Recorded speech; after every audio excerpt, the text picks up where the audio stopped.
Uma ótima terça-feira para você que está começando mais um dia aqui no canal do Lessa comigo para ficar muito bem informado sobre Fluminense, que volta a campo na próxima quinta-feira para enfrentar o Mirassol. Hoje o Zubeldia vai ter o primeiro dia de treino de fato ali para preparar o time, para começar a preparar a estratégia para esse jogo que abre aí essa sequência que a gente já sabia que estava por vir, essa sequência contra times que estão hoje no topo da tabela, que estão liderando a competição. O Mirassol eu já falei sobre isso, né? A grande surpresa desse campeonato brasileiro. Um time que não perdeu em casa ainda, que é um visitante incômodo e não por acaso tem essa pontuação, essa posição no G4 consolidada. Então, para conquistar pontos, para conquistar os 3 pontos necessários e indispensáveis, pensando em classificação para a Libertadores, o Fluminense vai ter que resolver jogar um pouquinho de futebol. De vez em quando eles resolvem, né? De vez em quando eles resolvem correr um pouquinho mais, jogar um pouquinho mais. Tomara que quinta-feira seja um desses dias para o bem de uma... Ou melhor, para que siga viva a possibilidade de chegar a essa Libertadores pelo Campeonato Brasileiro. Eu nem ia começar por esse assunto, mas já que a gente está falando de Fluminense e Mirassol, vou pedir só para você, por favor, só lembrando aí a galera, chegar, deixar o like aqui no vídeo, ajuda demais, né, na recomendação para mais e mais pessoas por aí. Se inscrever também se você não está inscrito, tá? Verifique se você está inscrito, ative o sininho para você receber todas as notificações e, portanto, ficar muito bem informado, sempre aqui no canal do Lessa. Bom, sobre esse jogo, a CBF definiu que Anderson Daronco vai apitar a partida. Olha ele aí de volta. Depois de mais de um ano, o último jogo que ele apitou do Fluminense foi naquele clássico contra o Vasco, lá em agosto. Lembra? No Engenhão, que tem aquele gol que sai depois do toque de mão ali do Verratti. Aí o presidente Mário Bittencourt vai para a coletiva, detonar o Daronco. Fala que ele tem que se aposentar, um monte de coisa. Desde aquele jogo, Daronco não apitava partidas do Fluminense.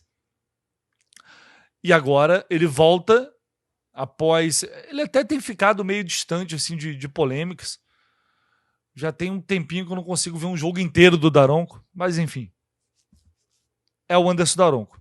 E vai ser ele que vai comandar o apito no Maracanã de um jogo que promete ser bastante disputado, bastante pegado, até pelo objetivo das duas equipes.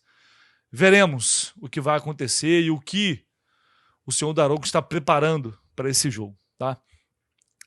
Sobre eleição, uma informação importante aqui, o Fluminense tem a ideia de realizar o pleito eleitoral nas Laranjeiras no dia 29, próximo dia 29, que seria o sábado, inclusive é a data da final da Libertadores.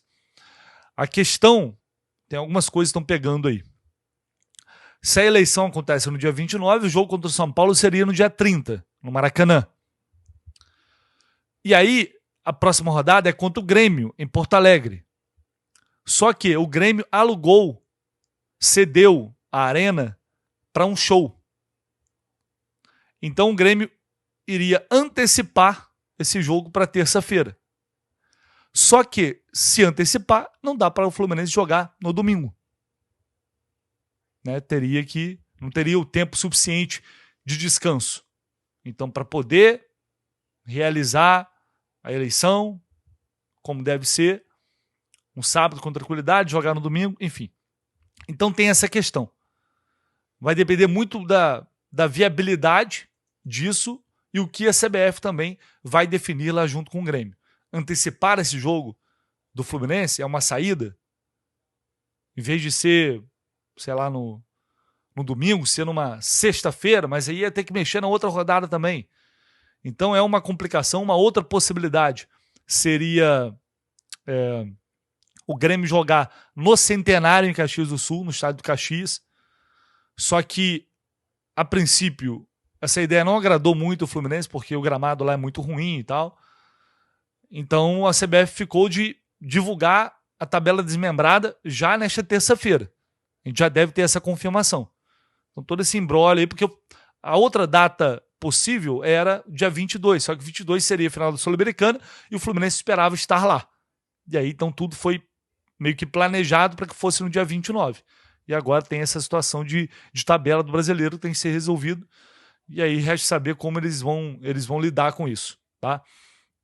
Então hoje, ao longo do dia, a CBF deve confirmar esses jogos, datas, horários e onde será a partida contra o Grêmio. Então não está certo ainda, mas existe essa possibilidade do jogo sem Caxias do Sul, beleza? Uma situação que eu já estava tentando apurar, e muito por observar o comportamento que o Zubeldia vem tendo. Já tô mudando de assunto aqui, tá? Já tô passando para outro assunto aqui. Mas eu tenho observado o Zubeldia nas coletivas um pouco diferente do que eu imaginava, porque ele é um cara muito elétrico, muito ligado no 220 no São Paulo. Eu esperava um cara bem diferente. Talvez porque ainda seja um início de trabalho. E era a mesma sensação que eu tinha com o Renato no início. Parece que todo treinador que assume o Fluminense, parece que o cara fica meio desnorteado, meio desanimado, meio sem alma.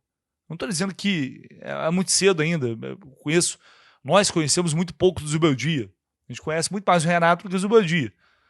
Mas vamos ver como ele vai se comportar até o final. Mas, enfim, vinha me chamando a atenção. Eu venho tentando descobrir como que é, assim, no vestiário, pós-jogo. E esse jogo contra o Ceará me despertou mais isso, porque foi uma atuação esdrúxula, né? E claramente o Zubeldia na coletiva foi mais enfático, foi mais forte, no sentido de não buscar nenhuma justificativa e nenhuma tentativa de passar pano para o que aconteceu. O Samuel Xavier também falou e foi bem sincero. O Nonato pediu desculpas depois do jogo. Então esse jogo marcou um clima diferente ali no vestiário. De uma cobrança mais forte entre eles, no sentido de não ser admissível aquilo que a gente viu. Não que tenha sido a primeira vez, já falamos sobre isso aqui. Eu não vou ser repetitivo também, nem vou me alongar nessa questão. Mas o Zubeldia não é, pelo menos não tem sido até aqui, o cara de explodir no vestiário e tal. Ele não tem tanto esse perfil, mas o que eu posso dizer com toda certeza, o que eu ouvi, é que essa derrota e a postura que o Fluminense teve em campo incomodou demais o Zubeldia. Gerou uma insatisfação enorme nele, que era algo muito invisível no coletivo. Ele realmente ficou extremamente irritado com aquilo que ele viu, que também é o mínimo. Né? Não há como... Tanto é que ele mexe no intervalo, ele tira 3 jogadores no intervalo. Eu tenho certeza que se ele pudesse tirar 5, ele tiraria. E não tem como ficar à beira do campo olhando aquilo e achando aquilo normal. Isso era o mínimo que a gente esperava. Agora, o que isso vai gerar de mudança? Eis a questão. Porque alguns jogadores já estão irritando o Zubeldia.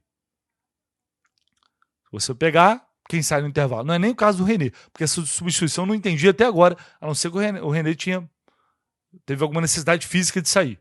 O Hércules, para mim, estava na cara que ele foi para jogar 45 minutos. O Serna, muito evidente, a tragédia que foi a atuação do Serna, mais uma. Todas ruins que ele tem com o Zubeldia. Então, esse é um jogador que, se tivesse alguém ali jogando 10% de futebol, provavelmente ele perderia a vaga dele neste momento. A questão é que o Zubeldia ficou muito insatisfeito com esse jogo, está insatisfeito com o rendimento de alguns jogadores, está deixando ele inquieto. A questão é que ele também está insatisfeito com os jogadores que estão vindo do banco. E aí é um grande problema. Porque ele já testou o Soteldo, ele já testou o Riquelme, ele já testou o Keno, o Santi Moreno. E ninguém dá mostras de que não, vou pelo menos fazer alguma coisa aqui para ameaçar a posição do cara que é titular hoje. Não tem. E por isso eu falei ontem sobre a necessidade de fazer algo realmente diferente. Não sei se essa insatisfação vai fazer o Zubeldia partir para algo mais radical, que seria, por exemplo, tirar o Serna e voltar para uma escalação com 3 volantes, com o Nonato está de volta agora, dando mais liberdade para o Lúcio. Pode ser uma saída? Talvez. O Lúcio é o melhor jogador do Fluminense. É a qualidade que o Fluminense tem hoje, na frente. Então, dá uma sustentação maior ali, preenchendo mais o meio e dá mais liberdade pro Lúcio se movimentar. Encostar ainda mais no John Kennedy. E o Canóbio mantido porque não está jogando muito, mas ainda está um pouquinho melhor em relação ao Ceará, se é que dá para dizer assim. Mas enfim, é o que temos de onde esse elenco foi montado. Qual a outra mudança? É insistir em jogadores que não estão dando resultado. Eu não vou nem citar o Lescano aqui agora, porque o Lescano é um meia e ele não vai entrar no lugar do Lúcio. Acho que dificilmente ele partiria para um 4-4-2 clássico, colocando o Lescano ao lado do Lúcio. Mas isso seria algo diferente. Mas o cara nem entra. Só que o Zubedi está ali para dar essas soluções. Para dar alguma solução. E se o que ele está tentando, os jogadores que ele está tentando, não dão resultado, não dão resposta, ele tem que tentar outros. É o trabalho do treinador, principalmente quando ele fala e elogia que o elenco do Fluminense tem muitas opções, tem muitas características diferentes. Então, cadê essas características e cadê essas opções? Ele tem que mostrar, então, onde estão essas opções. Esse tão bom elenco que o Fluminense tem, que ninguém serve. E ele claramente não confia nos jogadores que estão no banco, porque ele evita ao máximo mexer no time. Justamente por isso. Mexeu no intervalo contra o Ceará porque era uma situação insustentável. Então, uma opção de mudança poderia ser essa. Se você olhar para o todo, não tem tantas alternativas assim. Essa que é a realidade. É torcer para que esses jogadores possam resolver de novo, jogar bola como jogaram contra o Atlético, como jogaram contra o Internacional. É o que resta. É uma resposta de caráter, de postura também. De jogador que está vestindo a camisa do Fluminense. O que eu posso dizer é isso. Esse jogo ligou realmente o sinal de alerta ali, deixou muito satisfeito agora. Se isso vai se transformar em mudança, vamos observar a partir de hoje, quarta-feira, para ver se a gente terá alguma mudança de fato no Fluminense. Porque senão não adianta só falar, não adianta só reclamar, não adianta dizer que não dá para, não é aceitável ter esse tipo de atuação para o torcedor. Se de fato na prática absolutamente nada muda. Vamos ver. Vamos ver o que vai ser preparado para quinta-feira e como esse time vai reagir depois da vergonha que foi essa derrota para o Ceará. Fechou, pessoal? É isso. Vou ficando por aqui. Ao longo do dia, claro, voltamos com muito mais notícias e informações aqui no canal do Lessa. Um abraço. Não saia sem deixar o seu like.